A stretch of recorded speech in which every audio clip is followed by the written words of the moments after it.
우리가 계속해서 요한복음 13, 14, 15, 16장을 통하여 성령님에 대해서 알아보고 있습니다. 그가 오시면 이라는 큰 제목을 가지고 그가 오시면, 성령께서 오시면 어떤 일을 하시는지 우리가 계속해서 알아보고 있습니다.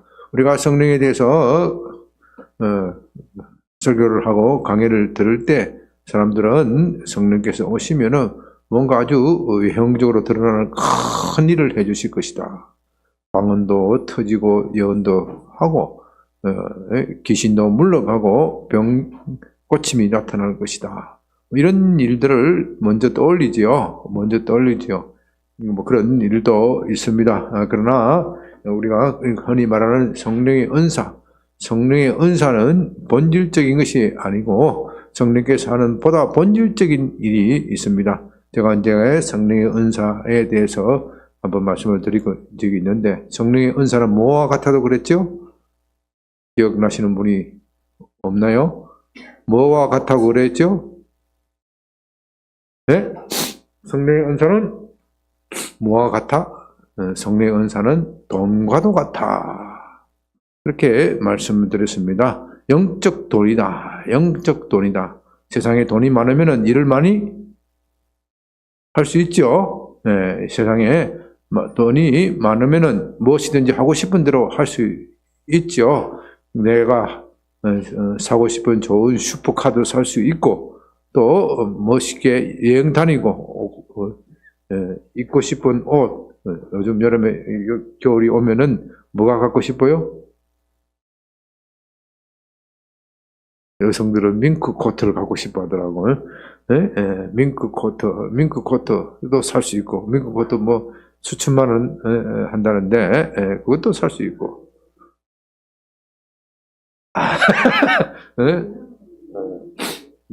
그래도 밍크 코트가 비싸지. 그래도 좋은 거는 비싸지. 2, 3천만 원, 아무리 적어도 2, 3천만 원 하잖아요. 또 민국 것도 입으면 좀 멋있긴 멋있더라. 우리 마누라 사줄 형편이 안 돼서 하는 이야기지만, 다 하고 싶은 거 다 하잖아요.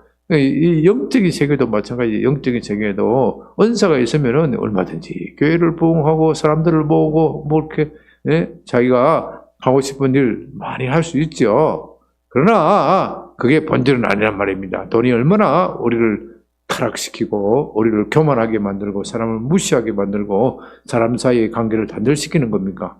영적 은사도 마찬가지예요. 영적 은사가 많으면 하나님의 큰 일을 할 수가 있지만, 그 하나님의 큰 일을 한다고 해서 교회를 부흥시키고 전도를 많이 하고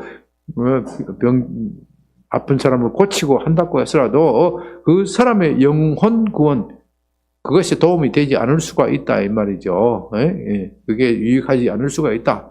뭐 영적 은사 그 자체가 나쁜 것이 아니라 그것을 사용하는 사람이 어떻게 사용하느냐. 돈도 그 자체가 나쁜 것이 아니죠. 돈은 그 자체가 나쁜 것이, 돈이 있어야 뭔 일을 하는 거예요. 그래서 하나님도 돈을 좋아한다. 제가 비유적으로 그렇게 말을 했는데, 하나님도 돈이 나쁘다고 말하지는 않으시는 거예요. 그러나 그 돈을 잘못된 데 사용하게 되면 하나님의 영광을 위해 사용하는 것이 아니라 하나님의 영광을 가리는 데 사용되어 줄 수 있다. 그와 마찬가지로 영적 은사도 귀하고 좋은 것이긴 하지만, 그러나 그것이 하나님의 영광을 위하여 사용되지 않을 수도 있다. 그래서 주님께서 답답하신 나머지 나더러 주여 주여 하는 자마다 다 천국에 갈 것이 아니라 오직 내 아버지의 뜻대로 하는 자라야만 하는 것이다. 그날에 사람들이 와서 이르기를, 우리가 주의 이름으로 귀신도 쫓아내고 병자도 고치지 않았습니까? 그러나 주께서 말씀하시기를, 불법을 행하는 자들아, 나는 너희를 알지 못한다. 우리가 병자도 고치고 귀신도 쫓아내려면 뭐가 있어야 돼요? 영적 은사가 있어야 돼요. 그 영적 은사가 있어서 내가 병자도 고치고 귀신도 쫓아내었는데 주님은 그 사람을 모른다. 불법을 행하는 자들아, 영적 은사를 가진 사람도 불법을 행할 수가 있고, 그렇기 때문에 우리는 이제 본질에 들어가야 됩니다. 사실 우리 한국에는 70년대, 80년대, 90년대 영적 은사가 많이 나타나서 교회에 큰 부흥을 가져왔습니다. 그런 점에서 한국 교회는 영적 돈이 많은 교회, 영적 돈. 영적 돈이 뭐라고요? 은사. 영적 돈이 많은 교회. 영적 은사가 많은 교회인데 그 은사가 오히려 한국교회를 부패하게 했다. 부패하게 해서 은사자들이 그리스도의 영광을 드러내지 않으려고 자기의 영광을 드러내고 자기의 탐욕과 이기심대로 살아갔기 때문에 오히려 한국교회에 해악을 가지고 왔다. 그래서 우리가 성령의 본질적인 면을 살펴야 한다. 비록 이것이 힘들고 어려운지가 성령의 본질적인 이야기를 하려면 사람들이 잘 모여들지 않아요. 별로 관심이 없어요. 우리는 하나님의 본질에 대해서는 별로 관심이 없어요. 늘 그런 거예요. 하나님이 가진 은사는, 하나님이 가진 부귀와 영화는 가지고 싶어 하면서 정작 하나님을, 자신을 우리가 회피하는 것처럼 이 성경 공부를 함에 있어서도 성령의 은사 집회하면 사람들이 벌떼같이 모여들어요. 치유 집회하면 사람이 벌떼같이 모여들어. 여기에 병자가 고침을 받고 귀신이 쫓겨가는 것을 보면 사람들이 벌떼같이 모여들지만 정작 본질이 왜 성령께서 그런 일을 하시느냐, 그런 강의를 하면 사람들이 별로 관심이 없고 따분하게 여기고 한숨 쉬고 하품하고 언제 끝나나 시계만 쳐다본단 말입니다. 그러니 이게 우리 한국 교회가 부패하고 타락한 증거가 되는 겁니다. 그러므로 우리는 이런 것을 통하여 이런 요한복음 13, 14, 15, 16장 이 4개의 장을 통하여 성령께서 왜 오시는지를 다시 고찰하고, 그래서 우리가 정말로 성령께서 하시는 귀한 일에 순종하고 따라갈 때 비로소 진정한 부흥이 나타나게 될 줄을 믿습니다. 지난주에는 보혜사께서 오셔서 하시는 일 뭐라 그랬죠? 보혜사께서 오셔서 하는 일, 하시는 일은 다 잊어버렸어요? 하시는 일은 우리의 마음에 율법을 지켜준다. 21절 나의 계명을 지키는 자래야 나를 사랑하는 자리 나를 사랑하는 자 내 아버지께 사랑을 받을 것이요 나도 그를 사랑하여 그에게 나타내리라. 나타내리라.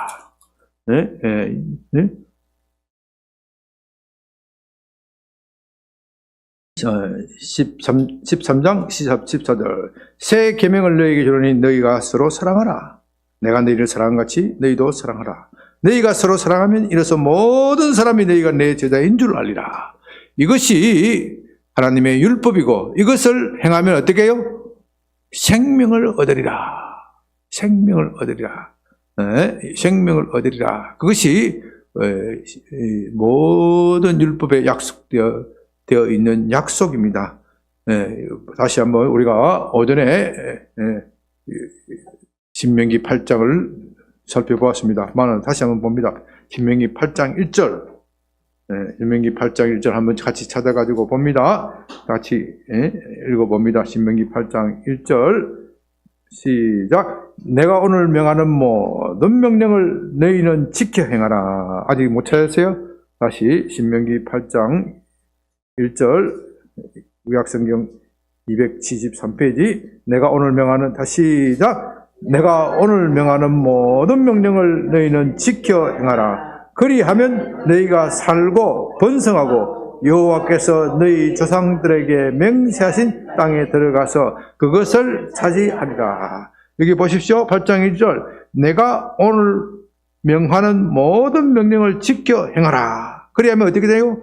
너희가 살고 번성하고 여호와께서 너희의 조상들에게 맹세하신 땅에 들어가서 그것을 차지하리라.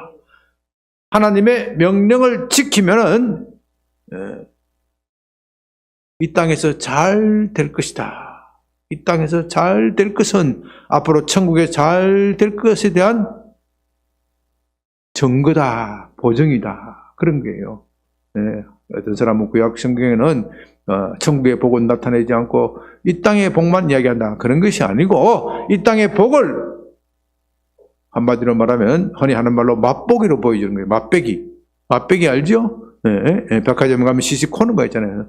맛배기로 보여줘요. 맛배기로 보여주면 그건 더 좋은 것이 있다. 더 좋은 것이 있다. 그래서 하나님의 명령을 지키면 영생을 얻는다. 그렇다면 하나님의 명령이 뭐냐? 모세가 이스라엘 백성들에게 명령한 모든 것이 뭐예요? 첫째는 내 하나님 여호와를 사랑하라. 둘째는 내 이웃을 내 몸과 같이 사랑하라. 이것이에요. 사랑이에요. 사랑. 하나님 사랑, 이웃 사랑. 모든 율법을 요약하면 하나님 사랑, 이웃 사랑. 하나님 사랑하고 이웃 사랑하면 어떻게 해요? 내가 살고 사는 정도가 아니라 번성하고 잘되고 행복하고 땅을 차지하게 될 것이다. 이것이 하나님의 명령입니다. 그런데 이 하나님의 명령을 우리가 지키기 어렵기 때문에, 우리가 잘 모르기 때문에, 구체적으로 어떻게 하나님 사랑하고 이웃을 사랑하는 것인지 잘 모르기 때문에 그것을 요약하여 우리에게 십계명이라는 계명을 주셨어요. 계명을 주셨는데 이 이스라엘 백성들이 그 계명을 돌판에 받고 그것을 그 계명의 참된 의미를 몰랐다는 말입니다. 모르고 계명의 조문에 얽매여서 조문을 지켰으면 율법을 다 행한 것이다. 그렇게 착각한 거예요. 예를 들면요, 남의 물건을 훔치지 말라. 남의 물건을 훔치지 말라. 나는 남의 물건을 훔치지 않았다. 그것만 하면 다 끝난 줄로 생각해서, 그것만 하면 다 끝난 줄로 생각합니다. 나는 남의 물건을 훔치지만 않으면 된다. 이렇게 생각한 거예요. 그러나 남의 물건을 훔치지 말라는 계명 속에는 네가 가진 재물로 이웃을 사랑하라. 하나님을 사랑하라. 그 계명이 포함되어 있어요. 남의 물건을 훔치지 않는 것은 최소 것이에요. 최소 것. 최소한의 것이에요. 그런데 너는 내 이웃이 옆에 굶주리고 내 이웃에 헐벗고 있는데도 내 이웃에 대한 관심이 없구나. 너는 너희 집에 먹을 것이 쌓여 있고 너희 집에 입을 것이 쌓여 있는데도 불구하고 내 것을 가지고 나누어 주지 않는구나. 그러면 남의 것을 훔치지 말라는 계명을 위반하는 것이 되는 거예요. 남의 물건을 훔치지 말라고 하니까 훔치지만 않으면 되는구나. 훔치지만 않으면 되는 거니까 남의 물건이 지나갈 때 옆에 그 밑에 함정을 파놔놓고 남의 수레가 어떤 사람이 수레를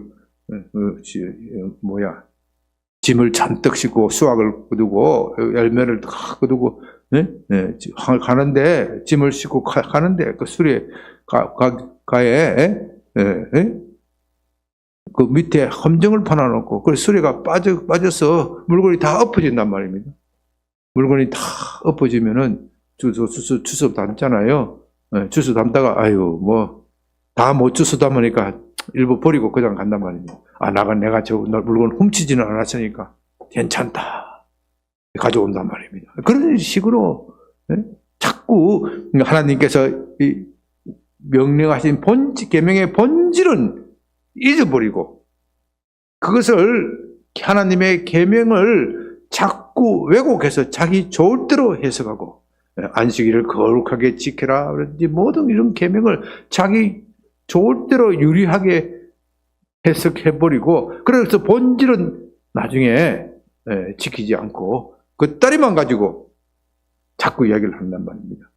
안식일을 거룩하게 지키라는 것도 하나님을 사랑하라는 그 계명 속에서 나오는 것인데 안식일에 일을 해도 되느냐 안 되느냐 어느 정도 일을 해야 되느냐 안 되느냐 이런 논쟁에 빠져 있단 말입니다.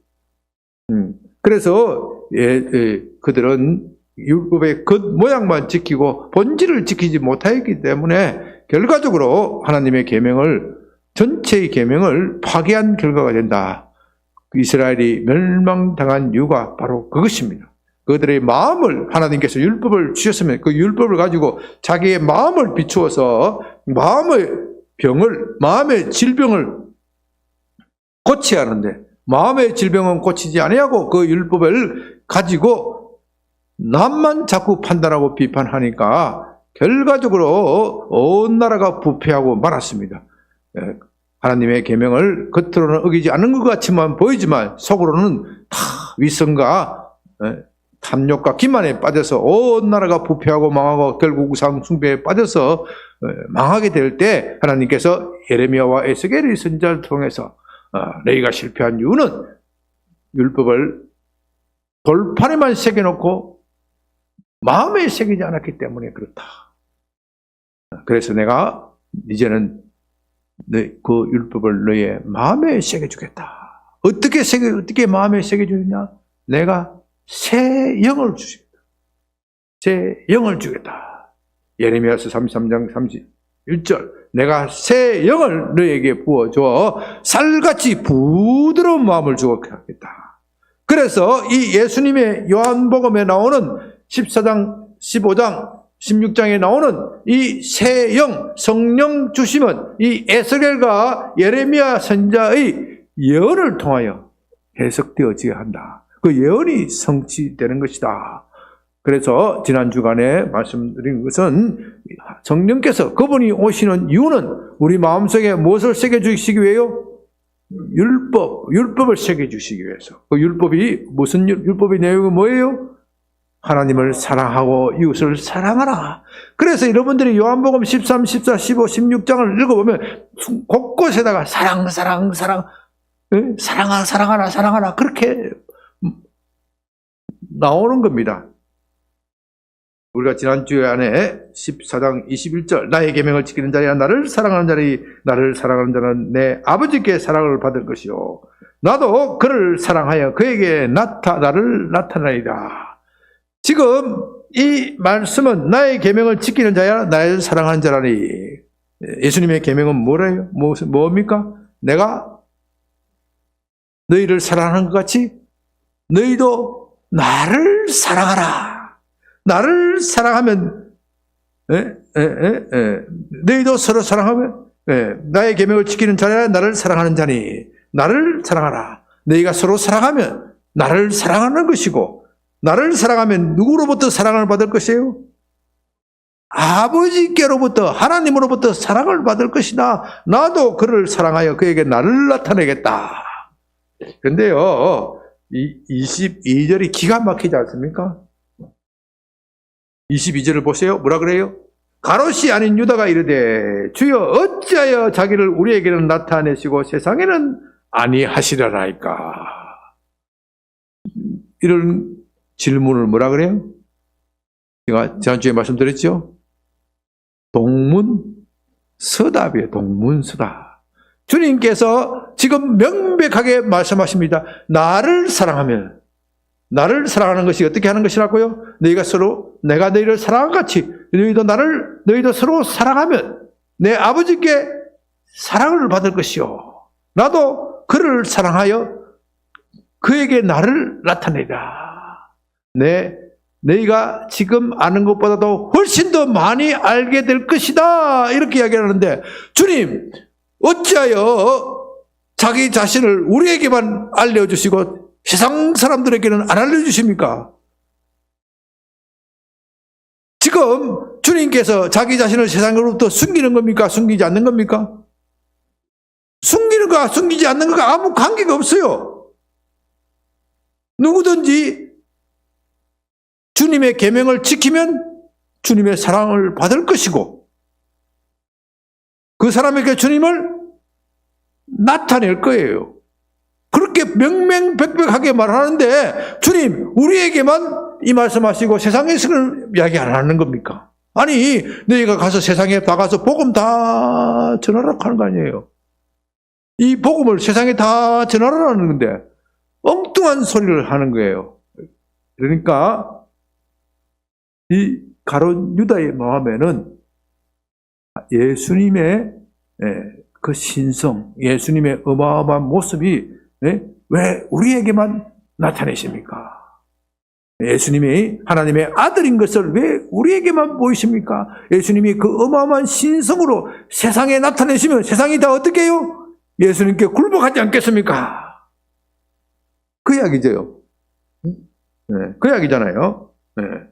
그래서 예수님께서 답답한 말이 사람이 나를 사랑하면 내 말을 지키리니. 야, 내 말 똑똑히 들어봐라. 그게 그 말이 아니다. 내가 저들에게 내가 내 신성을 나타난다고 해서 그들이 나를 사랑하지 않는다. 중요한 것은 나를 사랑하는 것이다. 나를 사랑하면 어떻게 해요? 내 말을 지키리니. 아버지께서 그를 사랑하실 것이요. 우리가 그에게 가서 그 철을 그와 함께 하리라. 이게 참 중요한 말씀이에요. 다시 말해서 우리가 예수님을 사랑하면 하나님과 예수님이 그와 그 철을 같이 한다. 그와 집을 같이 살겠다. 이것을 신학적으로 말하면 유니온이라고, 유니온. 하나가 되는 것. 아버지와 아들이 하나인 것처럼 우리도 하나님 안에서 하나가 되는 것. 연합이라고, 연합. 연합, 일체, 유니온이요. 영어로서는 연합. 그 사람에게 그 철을 같이 하게 될 것이다. 나를 사랑하지 않은 자는 내 말을 지키지 아니하나니. 너희가 들은 말은 내 말이 아니요 나를 보내신 아버지의 말씀이니라. 다시 말해서 우리가 하나님을 사랑하고 하나님을 그 사랑하는 힘으로 하나님을 사랑하면 하나님께서 그에게 힘을 주셔서 공급하셔서 이웃을 사랑하게 만들었어요. 그 사랑의 계명을 지키면은 그 사람은 하나님과 유니온, 연합이라 일치가 돼요. 유니온. 이것을 이 서방신학에서는 유니온이라는 말을 표현을 하고 동방신학에서는 신화라는 말을 신화, 일치 하나가 된다. 신화, 우리가 신의 성품에 참여하게 된다. 신화라는 말은요, 우리가 하나님처럼 된다 그 뜻은 아니고 하나님의 성품, 하나님의 사랑의 성품, 하나님의 성품에 참여하게 된다. 이것이 핵심적인 진리란 말입니다. 이 핵심적인 진리를 놓치고 아무리 성령의 은사를 강하게 받아도 그건 다 소용이 없는 짓이다. 성령의 은사는 이 핵심적인 진리를 세상에 전파하는 파워와 힘이에요. 그렇게 될 때 이 은사가 올바르게 사용되어지는 겁니다. 하나님께서 록펠러에게 큰 돈을 주셨잖아요. 록펠러가 젊었을 때 아주 큰 부자였어요. 그는 원래 처음부터 부자가 아니고 하여튼 젊을 때 사업을 잘해가지고 큰 부자가 되었어요. 큰 부자가 되었는데 50대 때 꺾어져 버렸어요. 갑자기 병이 들어왔어요. 병이 들어서 보니까 이 세상 부귀영화는 아무것도 아니다. 내가 이 세상에서 열심히 일해서 엄청난 돈을 벌어들였는데 이 돈은 아무것도 아닌 거니까 깨달음이 왔어.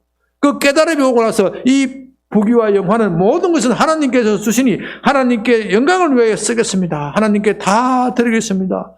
그랬더니 하나님께서 그에게 건강도 주시고 돈도 엄청나게 더 퍼부어 주신 거예요. 더 퍼부어 주신 거예요. 그래서 그 후로는 록펠러는 자기의 돈을 자기처럼 자기 것으로 여기지 않고 다른 사람을 위해서, 교회를 위해서 쓰고, 그의 11조가 얼마나 많았던지, 뻥인지 진짜인지 모르지만은, 돈 계산하는 사람만 해더라도 수십 명이다. 11조 계산하는 사람만 해도 수십 명이었다. 회계사가 수십 명이었다. 뻥인지 진실인지 난 모르겠어요. 그건. 옛날 봉사들이 그렇게 이야기를 하더라고. 그만큼 엄청나더라고요. 아마 그랬을 것 같아. 그 당시에는 컴퓨터가 없고, 그렇게 했으니까 다 주산으로 튕겨서 계산할 때니까 수십 명이 계산해야 돼요. 얼마나 돈이 많은지 몰라. 바로 이 원리를 말하는 거예요. 우리가 정말로 우리가 받은 우리 양병계의 은사, 정말 큰 능력과 큰 은사를 받은 분들에 비하면 정말 보잘것없는 것이죠. 이 보잘것없는 은사라도 하나님을 위하여 드리고 하나님을 위하여 기쁘게 사용한다면 하나님께서 그 은사를 어떻게 해요? 더 크게 부어주신다. 이 영적인 은사뿐만 아니라 우리의 재물도 마찬가지, 우리의 재능도 마찬가지, 우리의 재물과 재능 이런 모든 것을 하나님을 위하여 쓴다고 그러면 하나님께서 그것을 불려주셔서 더 크게 더 크게 우리를 사용하게 될 줄로 믿습니다. 자, 그렇게 성령께서는 우리의 마음속에 율법을 새겨주시는데, 사랑의 율법을 새겨주시는데, 그 일을 어떻게 할 것이, 어떻게 해 주시느냐 하는 것이 오늘 설교의 핵심 요지입니다. 이 핵심 요지가 25절, 26절에 나와 있어요. 내가 아직 너희와 함께 있어 내 말을 너희에게 하였거니와. 지금 예수님은 그들에게 함께 있기 때문에 이런 가롯이 아닌 유다가 엉뚱한 질문을 하더라도 다시 설명해 주실 기회가 있어. 지금 다시 설명해 주시잖아요. 그죠? 가롯이 아닌 유다가 엉뚱한 소리를 했을 때 다시 설명해 줘. 야, 내가 세상에 나타내고 안 나타내고 이게 중요한 것이 아니라 중요한 것은 너희가 나를 사랑하느냐. 이게 중요한 것이다. 지금 가르쳐 줬잖아요. 그런데 지금 예수님께서는 십자가를 지시하는 사건이 생기고 이 땅을 떠나야 할 사건이 생기기 때문에 더 이상 설명할 수 없다. 그런데 내가 다른 분, 보혜사, 곧 내 이름으로 보내실 성령, 아버지께서 내 이름으로 보내실 성령, 그가 너희에게 모든 것을 가르치고 내가 너희에게 말한 모든 것을 생각나게 하리라. 여러분, 보혜사께서 이후에는 누가 가르쳐 주신다고요? 예수님이 떠나신 이후에는 누가 가르쳐 주신다고요? 성령께서, 보혜사, 성령께서 가르쳐 주시는데 성령께서 앞으로 모든 것을 가르쳐 주신대. 무엇을 가지고 가르쳐 주신다고요? 내가 너희에게 말한 모든 것을 생각나게 하리라. 자, 이게 중요한 거예요. 중요한 거예요. 성령께서는 우리에게 예수님이 떠나가신 이후에는 성령께서 우리를 가르치시고 지도하시는데 성령께서 임의로 아무 성령이 생각나시는 대로 가르치고 우리를 지도하는 것이 아니라 예수님께서 하신 모든 행적을 가지고 내가 너에게 말한 모든 것이라는 것은 여기에서 예수님께서 말로 한 그것뿐만 아니라 그가 이 세상에서 살아 계실 때 우리에게 모두 보여주신 말과 행동으로 보여주신 그 모든 것을 가지고 우리를 가르치신다. 가르치시는 목적이 뭐라고요? 우리 마음에 무엇을 새긴다고요? 율법을, 사랑의 율법을 새겨주시기 위해서, 사랑의 율법을 새겨주시기 위해서 예수님이 하신 모든 것을 생각나게 한다. 이런 거예요. 생각나게 한다. 성령께서 아무거나 가지고 우리를 가르치시는 것이 아니고 무엇을 가지고요? 예수님이 하신 일을 가지고 이 교제를 가지고 교과서가 뭐라고요? 예수님이에요. 예수님. 성경 전체는 예수님을 증언하는 교과서예요. 성경 전체를 가지고 우리를 가르치시겠다. 자, 구약에서는 구약에서도 예수님이 나타나셨지만 그건 너무나도 희미하게 나타났었어요. 그 희미하게 나타났기 때문에 구약에서 그들이 율법을 받았지만 하나님의 사랑을 온전하게 깨닫지 못했어요. 그런데 하나님의 아들이신 예수 그리스도께서 이 땅에 나타나셔서 우리를 위하여 십자가를 지셨잖아요. 이 십자가 사건만 생각해 봅시다. 구약에서는 십자가 사건이 있어요? 없어요? 없어요. 있어도 그림자처럼 있는 거예요. 구약에서의 십자가의 사건은 말하자면 율법에 따른 제사예요. 제사. 제사를 보면서 하나님, 내가 저 제사에서 죽어가는 동물이 사실은 내 죄 때문에 죽는 거야. 그것을 생각하면서 하나님의 사랑을 기억해야 돼요. 그게 구약 제사의 참 의미예요. 그런데 그게 실감이 잘 가요, 안 가요? 가요, 안 가요? 안 가요. 왜? 동물은 동물이고 사람은 사람이잖아요. 끝까지 그 동물 희생될 수도 있지. 이렇게 생각할 수도 있어. 그러나 예수님의 십자가 사건을 우리가 바라본다면, 아니 어떻게 하나님의 아들이신 예수님이 나를 위하여 어떻게 십자가를 질 수 있는 것인가? 여기에 우리는 큰 충격을 받는 거예요. 그 사건을 제대로 깨닫기만 하면. 그 사건에 가지고 큰 충격을 받으면, 사람이 그 사건에 큰 충격을 받으면 어떻게 돼요? 사람이 달라져. 아니, 하나님이 나같이 무가치한 사람을 사랑하셔서, 아니 그냥 사랑한 그 구약 성경에서는 그냥 나를 사랑하셔서 나 대신에 소나 양과 같은 동물이 희생되었다고 하는데, 그건 그래도 뭐 소나 양이 아무리 귀한다고 하들, 아무리 돈이 많이 나간다 한들 어떻게 인간의 가치에 비견할 수 있을까? 아니 그런데 하나님의 아들인 예수님이, 하나님의 아들인 메시아가 십자가를 지셔서, 나를 위하여 십자가를 주셔서, 이게 사람에게 큰 충격을 준단 말이에요. 이건 사람에게 큰 충격을 줘요. 이걸 제대로 깨달으면. 그렇죠, 여러분? 그런데 이 사건을 성령이 없으면 제대로 깨닫지 못하는 거예요. 성령께서 가르쳐 주시지 않으시면은 제대로 깨달을 수가 없는 거예요. 성령께서 제대로 그것을 가르쳐 주시지 않으시면은 그 양반 참 억울한데 어쩔 수 없지 뭐. 그 시대가 그런 거 아니야. 그렇게 억울하게 죽는 사람이 한둘이야. 그냥 히스토리컬한 사건으로 그냥 흘러가는 거야. 의인이 고난받고 의인이 십자가 지는 일은 옛날이나 지금이나 마찬가지야. 여러분 북한에 보면은 얼마나 무고한 희생들이 죽어갑니까?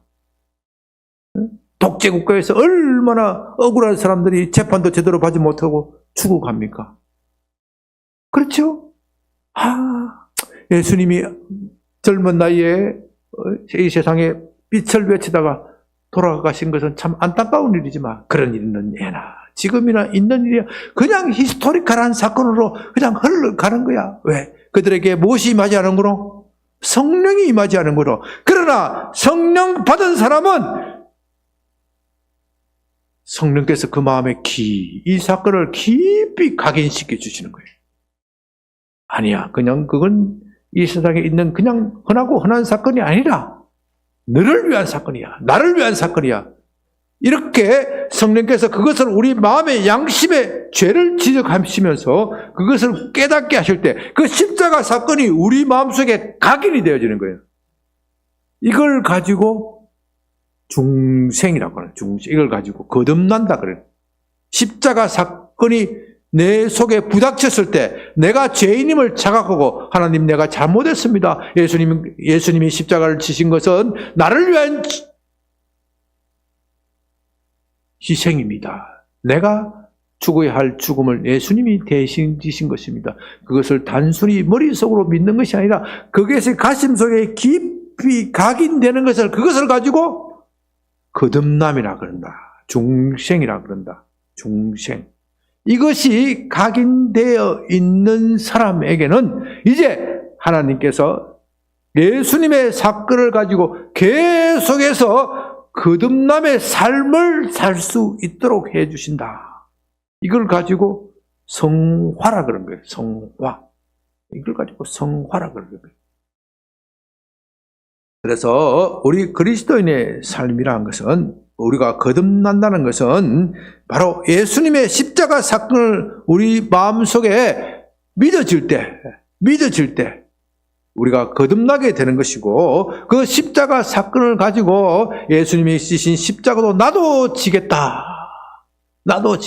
하는 것을 가지고 성화라 그러고, 성화라 그러고, 또 다른 말로 하면 영어로 성화라 그러고, 다른 말로 하면 영어로 한국말로는 잘 표현이 안 돼서 영어로 하는데, mortification, 자기 과거를 죽이는 거예요. 자기 속에 있는 죄성을 죽이는 거예요.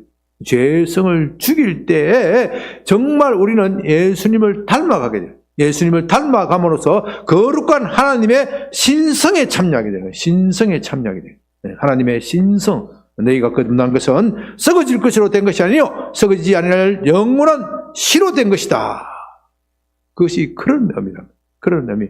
그럴 때 우리는 비로소 하나님을 사랑하게 되고 이웃을 사랑하게 되어 영생의 복을 받는 것이다. 다시 말해서 신명기 8장 1절 다시 한번 봅니다. 신명기 8장 1절 그것이 그런 의미라 이 말입니다.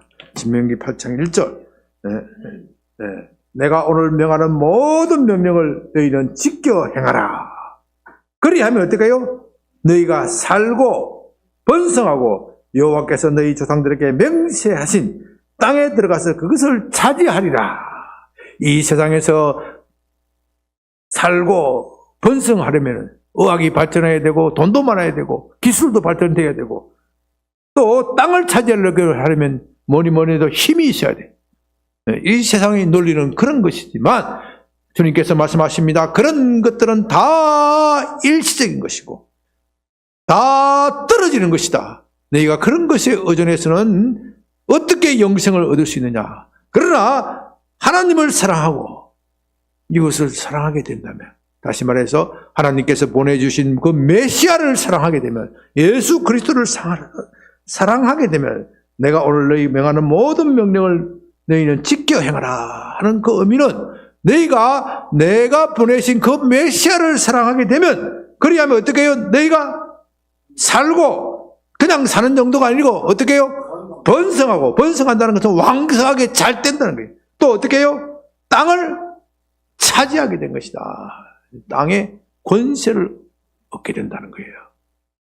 이것이 우리 그리스도인의 삶의 기본입니다. 그리스도인은요, 땅을 정복하게 되어 있어요.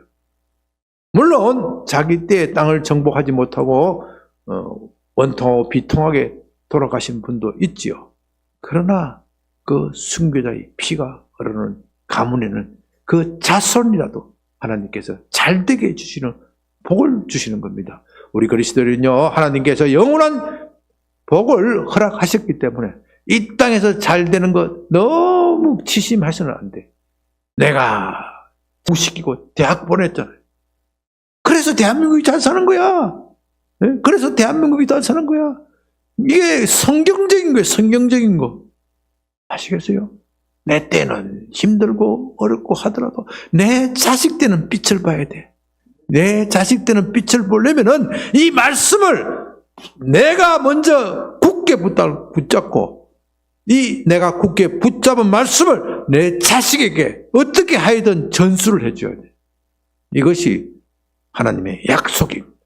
마침내 너희가 복을 어떻게 해요? 마침내 하면 딱 나와야지. 마침내 복을 받으리라. 마침내 복을 주리 하심이라.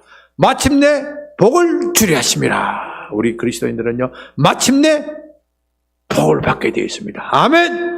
예, 오늘 이 말씀을 붙들고 하나님 우리에게 정말로 예수님을 통하여 그의 율법을 새겨주신다고 하는데 성령께서 예수님을 통하여 예수님을 우리에게 가르치심으로써 우리의 마음속에 하나님의 율법을 새기고 마침내 우리에게 복 주신다고 하는데 예수님 어서 오시옵소서. 성령님 나를 도와주시옵소서. 우리 이것을 생각하면서 기도하시고 또 오늘 조금 있다가 우리 인혜 자매님 신방하게 되는데 인혜 자매님뿐만 아니라 여러 교회에 여러 아픈 몸이 불편한 한원들이 있고 또 고난당하는 성도들이 있는데 그분들을 기억하면서 우리 한 10분 동안 40분까지 주여 한번 크게 부르고